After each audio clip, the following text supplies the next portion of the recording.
What's up, everybody, and welcome to the Bears Profit Plays YouTube channel. If you enjoyed the content in this video, be sure to like and subscribe to the channel below. Also, be sure to stick around to the end of this video for a quick message from our team. Let's get into the video. We're going to do this just like our normal college basketball video, so we're going to start with a recap from last night. Trey, I'll have you start it off. Yeah, I'm pretty excited to recap my game because you know what? It was absolutely heartbreaking. If you guys did watch our NCAA game pick yesterday, you do know that I had Marist money line or probably plus 1.5, one of the two. Either way, it broke my heart. Marist was up early in the first half, and we were all talking in the chat, us three. We were, cheering on the Marist Red Wolves, or the Marist Red Foxes. Sorry, Marist. And I was saying, Patrick Godner, he is so good that, you know what? I even sent a screenshot in the chat. He wasn't even sitting with his teammates. He was sitting right next to the head coach. There was head coach, Gardner, 3 assistant coaches. And that just goes to show that Gardner is good, but maybe team chemistry is not where it needs to be. Sorry, guys. Yeah, I had Kent State versus Eastern Michigan tonight. Kent State was in control for a tip and pulled away, covering the 17-point spread. They won 82-51. Another masterclass performance from the Kent State defense in that game. Teats? Yeah, I had Iona versus Manhattan in Iona. I've been picking Iona a lot this season, and I've been winning a lot. I've been very successful with them this season. And I was watching, they got up 20, and I thought, this game's wrapped up. It's all good. At one point in time, Manhattan had 23 points at the end of the first half and a little bit into the second half. I was thinking there's just no way that this Iona team is going to stop. Nelly Jr. Joseph already had 14 boards and 7 points. Walter Clayton Jr. already had, I think it was either between 18 to 21 points. I think I ended up clocking off when he hit his 21st point. I thought this was all wrapped up. And Manhattan fought back and ended up losing by 11. But that means that I lost because the spread was at least 16.5. I was really expecting Iona to take care of business. And they did. They won the game, but they didn't win it the way that I was expecting. Yeah, it's a tough beat there, Teats, when they're up by 20. But let's look at tonight's picks. Trey, I'll have you start us off. Yes, whenever I'm 0-8 my last 8 days, you know what I need to do? Just go bet on the Louisville Cardinals, and that's what I'm doing. They are at 10.5 at home versus Clemson, and I'm doing the unthinkable. Like I said, I'm going with Louisville. I am doubling down. This is a massive gut pick for me. There's not even really a reason why this line should be what it is at 10.5 with how Louisville has been playing. But we also do need to note that Clemson is not very good on the road compared to at home. They are 500 on the road and do have a losing record ATS with 4-6 ATS on the road. But Louisville is bad. Like I said, 1-9 straight up overall over the last 10 games. But they have been covering. They are 5-5 ATS over their last 10 games. In Louisville, yes, like I said, they're bad. That just needs to be mentioned 5 times during this video. They are bottom 300 offense and 300 defense. But Clemson, whenever they are favored this big between 10 and 12 points, they have not covered at all this season. They have been favorites 3 times, 0-3 ATS. So give me L. Ellis, who's averaging 17.6 points per game, to score over 20 and keep this game competitive. Obviously, I'm not so sure if Louisville can win this game. They only have 1 conference win on the season, but I do think that they're going to keep this game competitive. All they have to do is shut down Clemson's dynamic trio of Hunter Tyson, PJ Hall, and Chase Hunter. That's all. I'm putting on a piece of paper, and I'm passing it to Louisville. If you do that, you win the game. It's easier said than done because those 3 players are averaging 14 points a game at least each one of those. But I am picking Louisville, like I said, to maybe get their second conference win, but I do think that they are going to at least not lose by more than 10 points. So what you're saying is all they have to do is stop 60% of their offense. Yep, all they have to do is just show up and say, Clemson, boxing 3. I'm just guarding these 3 guys. Everyone else, just score 80. I don't care. That's very doable for the Cardinals. So you're saying there's a chance. There's a chance, yeah.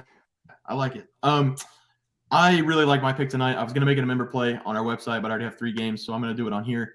I'm going with the Pittsburgh versus Virginia Tech game.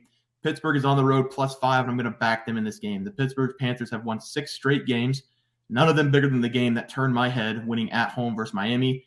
In their last game, they beat Boston College at home by 19. They have quality wins against North Carolina, Wake Forest, Miami, Virginia, all in conference. This team is built very well, and Pittsburgh just happened to be tied for first in the ACC conference with Virginia. For Virginia Tech, well, they are sitting at 15-11 on the year. They started off well. has not been the same team in the middle of the season, unfortunately for them. They do have a great record at home, 11-3, but Pittsburgh on the road this season has been fantastic, 7-2 straight up in those games. And we are getting 5 here on the road, 5 points. Virginia Tech is struggling. Pittsburgh is red hot. I think Pittsburgh's going to continue their hot streak tomorrow against the Hokies. Too much on the line to drop this game for Pittsburgh. They need to beat this team who is at the bottom of their conference. Pittsburgh needs to win to stay at the top. I'll take the +5 here, but I think Pittsburgh's going to get it done on the road and win this game outright. Pittsburgh has a better team offense and defense. Pittsburgh out-rebounding Virginia Tech by a wide margin this season.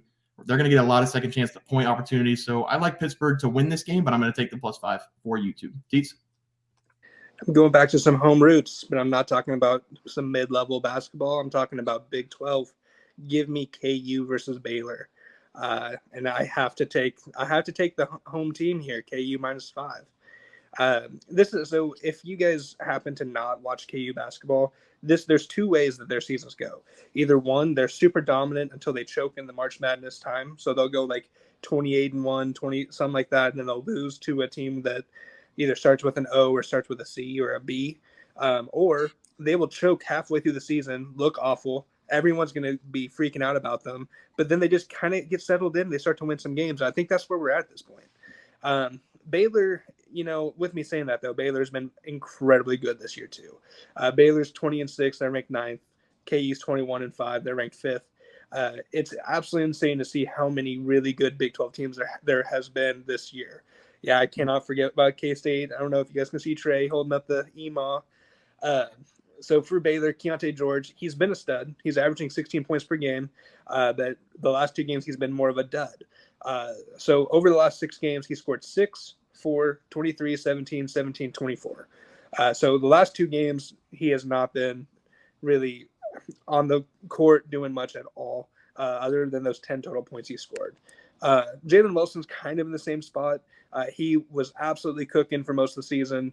And then recently, we're looking at 14 points, 18 points, 3 games ago, then 26, 20, 22 before that. I think the big thing is that we're seeing everyone around Jalen Wilson finally stepping up, including Grady Dick, Big Dick energy. He's finally bringing it on the court. And the KU Jayhawks are finally getting into that March Madness form. They're definitely going to be a scary team to be watching, and for both sides of the fans, honestly. Can't always trust them against the spread, but man, they do tend to win games, and I think that they'll continue that whenever they play Baylor. -5 is just not too big for me. Last time they played in Waco, they lost by 6. I think that they're going to get some revenge tonight. Or not tonight, but whenever they play. And I think that Baylor's going to probably lose by at least 8. All right, Teats is on KU. Yeah. It's always scary playing against Dick and the KU Jayhawks. But all right, guys, that'll do it for our picks, props, and predictions for this weekend's NBA All-Star festivities. If you guys enjoyed the content, please be sure to drop a like on this video and subscribe to the channel below. We'll see you guys next video, and thanks for watching. Just want to let everyone know that while we do give out free picks, plays, and predictions on our YouTube channel, we also have a website for you to check out. On our website, bearsprofitplays.com, you can subscribe to the website absolutely free with an email and gain access to our written articles about upcoming sporting events. If you're really looking to make some cash, we have an option to become a member of our website. If you become a member, you will gain access to our Locks of the Week, which are written articles that go in depth as to why we are picking that particular outcome. As of now, our member plays have been red hot, hitting over 60% of our plays. If you don't want to become a member, it's no sweat. We are here to try and make you guys some money. That's our main goal. So come on over to bearsprofitplays.com and subscribe for free. Check us out, follow our free picks, and see for yourself that our member plays are a great investment for you. Thanks for watching.